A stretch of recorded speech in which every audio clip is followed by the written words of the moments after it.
مامۆسای بەڕێز خەڵە هاوبەشەکانی نێوان پێغەمبەرانمان لە بواری شخصیەت و کەسایەتیا زانی بارێک نەبێ خاڵە هاوبەشەکانی نێوان پێغەمبەران لە پەیامەکەیاندا چییە؟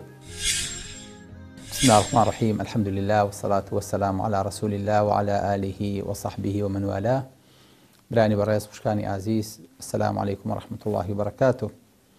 لە خزمەتتانین لە خاڵە هاوبەشەکانی پێغەمبەراندا لە پەیامەکەیاندا، واتە ئایا پێغەمبەران پەیامی هاوبەشیان هەیە؟ بەڵێ. یاخود لە هیچ شتێکی پەیامەکەیان ئەیکەگرنەوە؟ بەڵێ. و کەس لەم پەیامانە دەرەچێ نەخێر بۆ ئەوەی کە ئێمە ئەو خاڵە هاوبەش و ئەو ڕاستە شەقامی کە پێغەمبەرانی لەسەر بوون کە ئێمەش هەموو ڕۆژە داوا ئەکەین ئیهدینا الصراط المستەقیم بیدۆزینەوە و ئەو پێغەمبەری کە لە مەلایدا بیناسینەوە کامە فعلاً پێغەمبەر یاخود پێغەمبەر نییە.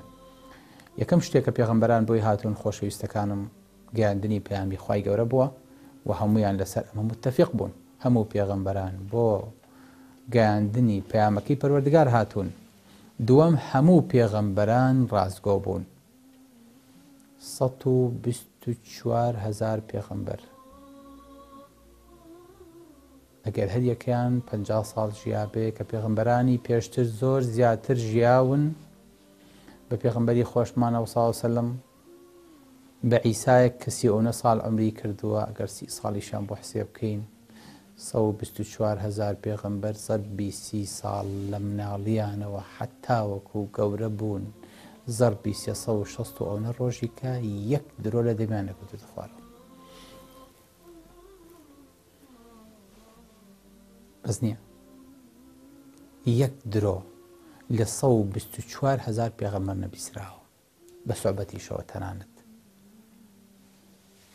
بە مەسلەحەتیشەوە تەنانەت. واتە هەموو پێغەمبەران ڕازگۆ بوون بە معنای کەلیمە ڕازگۆ بوون. نەخێر، پێغەمبەران ڕازگۆی ڕازگۆکانیش بوون. چکە خەڵکێکمان هەیە پێغەمبەریش نییە بەس لە ژیانی دروی نەکردووە، بەڵام ئەمان ڕازگۆی ڕازگۆکانیش بوون کەواتە لەو سەری سدقەوە هاتوونەتەوە. خاڵی سێم خۆشەویستەکان، پێغەمبەران میرات و ماڵیان لێ ناگیرێ، میراتیان لێ ناگیرێ. ئینا معشر الأنبیاء لا نورث ما تركنا فهو صدقة. الله قەسەم بەخوا پێغەمبەران درۆزن بوونایە هەر لەسەر ئەم حەدیسە ماڵ و مناڵەکەی چوون بە گژیانە و حجری سەحەییان لەسەر خستن یان و خەڵەفاوە کابرا. قەیناتۆ بۆ خۆت ئەڕۆیت و ئەمریت و ناوی خۆناوە بە پێغەمبەر و خەڵەتێنی. ئێمە تاوانمان چییە؟ ماڵ و میراتەکەی تۆش بەشکەن دوای هیچمان بەژنێن. چی ئەمە قوبوڵەکە؟ خەڵک بۆیە یەتە پلە و پۆست و بۆنسەب و شوێن بۆ خۆی خۆشەکە بۆ ئەوی کە شتێک و کاتەوە دوایی ماڵ و ماڵی لێ بحەسێنەوە. ساکێنا ئێمە مەعشەری پێغەمبەران میراتمان لێ ناگیرێ. پێغەمبەر خۆشی ئەمە قوبوڵکە کوایی کورد دوای خۆم ڕۆیشتە مەرجێکای با بێ ماڵ و مناڵی لێ قوبوڵ ناکەن. ما تەڕەکنا فەهوە صەدەقە، ئەوەی کە بەجێمان هێشت هەمووی ئەبێ بە خێر و ئەدرێ بە موسڵمانان و ئەبێ بە سەدەقە. خاڵی چوارم خۆشەویستەکانم، پێغەمبەران ئازاریان لەسەر زیادەکە. هەر کاتێک نەخۆشیان گرتە بێ پێغەمبەری خوا صلی الله علیه و فەرمێ ئینا کەذالک معشر الأنبیاء یضاعف علینا الوجع لیضاعف لنا الأجر. ئێمە ئازارمان لەسەر دوو هێندە ئەبێ بۆ ئەوەی کە پاداشمان دوو هێندە بێ دیسانەوە یاخود چەند هێندە بێ. واتە بۆی کە کەسی هەز نەکا کە ئازاری لەسەر خوای گەورە خۆشی ناوێ یاخۆ ڕقیلەتی پێغەمبەران هەمویان کە ئازاریان دراوە ئازارەکان لەسەریان چەند قات بووە. بەڵێ خۆشەویستەکانم، خاڵێکی تر لە خاڵەکان، هەموو پێغەمبەران لە تەوحیددا هاوبەش بوون.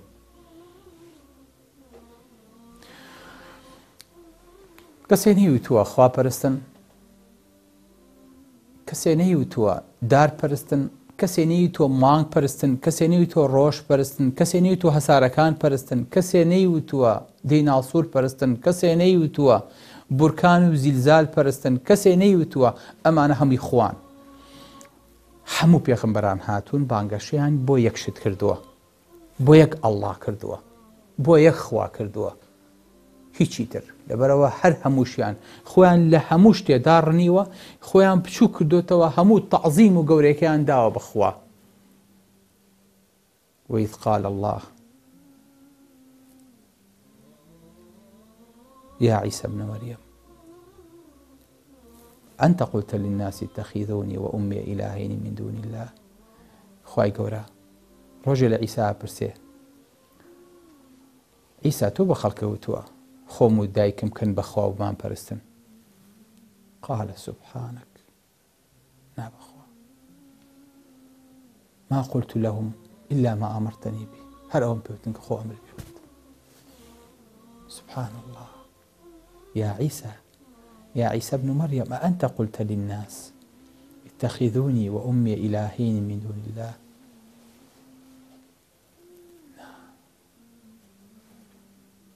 پەناگرم بەخوا ئەگەر مشتیوان بە خەڵک وتبێ يوم يجمع الله الرسل فيقول ماذا أجبتم قالوا لا علم لنا إلا ما علمتنا. ئەو ڕۆژی خوای گەورە هەموو پێغەمبەران کۆکاتەوە فەرمێت چیتان جواب درایەوە هەمووی خۆی دوورەخە هەمووی خۆی پارێزێ لا علم. سبحان الله. يعني جوابەکەش لای ئێمە نییە ئێمە گەیانمان بەس جوابەکە نازانین نەوەک جوابێکی سەقەتی تابێ نەوەک خەڵکی بە خراپە باسی خوای کرد بێ نەوەک خەڵکی بە هەڵە لەخوا حاڵی بوو بێ هیچی ترمان نەکردووە هیچی ترمان نەوتووە. ما قلت لهم وەکو عیسا فەرمێ إلا ما أمرتني به. هەر ئەوەمانوت کە تۆ پێوتی هیچی تر. کەواتە پەیامی پێغەمبەران لە تەعزیمی خوای گەورەیە هەمویان یەکشت بوون هەمووی گەورەکردنی خوا بچووکردنەوەی خۆیان بووە متفق بوون لەسەرەوە. خاڵێکتر لە خاڵەکان هەموو پێغەمبەران عیسمەتیان هەبووە هیچ پێغەمبەرێک هەڵەی نەکردووە هیچ پێغەمبەرێک هەڵەی نەکردووە. ئەگەر بۆ تاقیکردنەوەش خوای گەورە مەجالی دابن لە شتێکە نیان پێکا بێ خوای گەورە بۆ ئەوەی کە دینەکەی تەکمیلەکە ڕاستی کردوێنێتەوە دینەکەی پێ تەکمیلە کردووە. واتە هیچ پێغەمبەرێک کە خوای گەورە ئەمری بە شتێ پێکرد بێ پاش ئەمرەکەی سەرپێچی نەکردووە. ئەکرێ پێش ئەوەی کە ئەمرەکەی پێ بکرێ نەیزانی بێ ئیجتیهادێکی کرد بێ بەڵام لە هەمان کاتا خوای گەورە ڕاستێکی پێنیشانداوە و دووری نەخستوێتەوە. کەواتە هەموو پێغەمبەران بە کول ئیسمەتیان هەبوو و تووشی زەللە و تووشی هەڵە نەبوون کە لەسەریان بکەوێت. خاڵی حوتەم خۆشەویستەکەم هەر کەسێک پێغەمبەرێکی بە درۆ خست بێتەوە هەموو پێغەمبەرانی بە درۆ خستێتەوە. ئەم قسەیە زۆر گەورەیە ئەگاتان لی بێ. یعنی نیزامی دیجیتال ئەگەر تۆ لە ڕقەمەکانە یەک غەڵەتت هەبێ ڕقەمەکە وەرناگرێ کۆدەکە ناخوێنێتەوە پاسوەردەکە داخڵ نابێ. ئەزان بۆ لەبەرێکی یەک هەڵەی بچووک لە نێوان 124 ڕقەمە هەڵە هەیە. کەواتە کە ئیمانت بە یەک پێغەمبەر نەبوو هەموو پێغەمبەرانە زەربی سفر کردووە. ئەگاتان لی بێ لا نفرق بين أحد من رسله. جیاوازی لە نێوانی پێغەمبەرانە ناکەین. بۆیە کە ئیمان بە پێغەمبەرێک ئەهێنی ئەبێ ئیمان بە هەمویان بێنی. خوای گەورە فەرمێ كذبت ثمود المرسلين كذبت قوم عاد المرسلين. يعني چی؟ ثمود هەموو پێغەمبەرانیان بەدۆخستەوە خوای خۆ تۆ یەک پێغەمبەرە بۆ ناردن. نا مادەم یەک پێغەمبەریان بەدۆخستەوە کاتە هەمویان بەدۆخستەوە. کەواتە ناخوات ئیمانم بەمە هەیە ئیمانم بەمە نییە. ويريدون أن يفرقوا بين الله ورسوله. بەخوا ئیمانمان بە هەموو پێغەمبەرە هەیە بەس ئیمانمان بە یەک پێغەمبەر نییە. جوولەکەکان کەوتونەتە هەڵەوە پێیان وایە ئیمانیان بە حتا موسا هەیە عەلەیهی سەلام و ئەوەی کە لە پێش موساوە هاتووە بەڵام ئیمانیان بە عیسا نییە. مەسیحەکان ئەمانە بە کافرە زانن ئەمانە بە بێدینە زانن ئەمانە بە ئەهلی ئاگرە زانن لەبەرەوەی کە ئیمانیان بە یەک پێغەمبەر نییە کە عیسایە عەلەیهی سەلام و بۆ ئەوان هاتووە. بەحساب مەسیحەکان ئیمانیان بە هەموو ئەمانە هەیە بەوەی کە کەوتۆتە پێش عیسا و عەلەیهی سەلام خۆشیان کەوتونەتە هەمان هەڵەی زەقەوە کە ئیمانیان بە محەممەدی پێغەمبەری ئاخری زەمان و خاتەمی نەبیین نییە.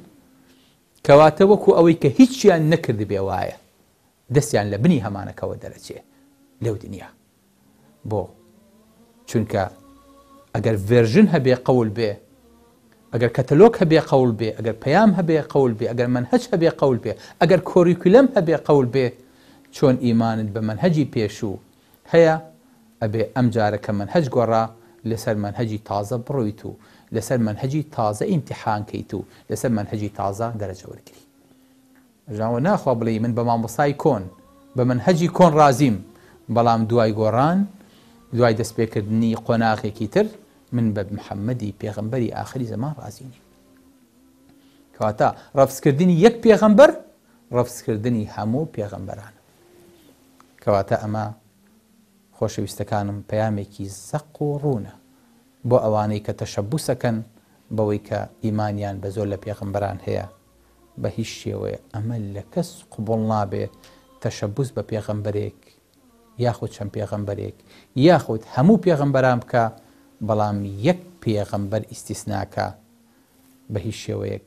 ئەمە دین دەرنابە وەڵی قوبوڵ ناکرێ، وەکو چۆن کەسێک ئەو جبری ڕەفزکاتەوە یاخود میکائیل ڕەفزکاتەوە. قل من كان عدوا لجبريل فإنه نزله على قلبك. چۆن ڕەفزکردنەوەی یەک کلیمەی قورئان پێی کافرە بی، یەک حرفی قورئان لە دین پێی دەرەچی، ئاوا ڕەفزکردنەوەی یەک کەسایەتی لەناو پێغەمبەرانە دیسان لە دین و لە بەرنامە و لەسەر شەقامە ڕاستەکە لی دەرەچیت.